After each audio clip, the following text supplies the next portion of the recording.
Ceyranbatan su anbarını da görürük. Gedək görək, bu kanalizasiya suyu Ceyranbatan su anbarının mühafizə xətti zonasına daxil olur, yoxsa yox?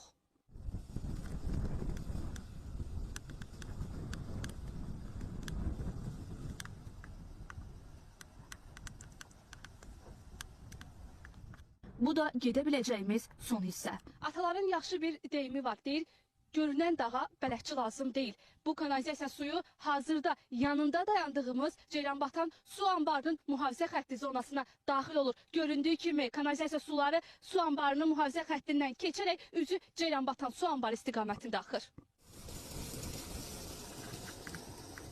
Maraqlısı odur ki, çirkab suların yayıldığı gölməçədən suyun birbaşa anbarın mühafizə zonasına axıdılması üçün boru salınıb. Həm də elə bu günlərdə. Halbuki ötən çəkilişdə ərazidə belə bir boruya rast gəlməmişdik. Bunu kim, niyə, hansı məqsədlə edir? Məsələni aydınlaşdırmaq üçün Dövlət Su Ehtiyatları Agentliyi iri şəhərlərin Birləşmiş Su Təchizatı xidməti ilə əlaqə saxladıq. Məlum oldu ki, onlar nə məsələdən xəbərdardılar, nə də baş verənlərə aydınlıq gətirəcək cavabları var. Bir kəlmə deyildi, məsələyə baxılacaq və salam. Paytaxtı içməli su ilə təmin edən strateji anbara belə laqeyd münasibət başa düşülən deyil. Belə çıxır ki, burada apardığımız çəkilişdən ötən 2 ay yaxın müddətdə aidiyyatı qurum məsələnin ciddiyyətini başa düşməyib.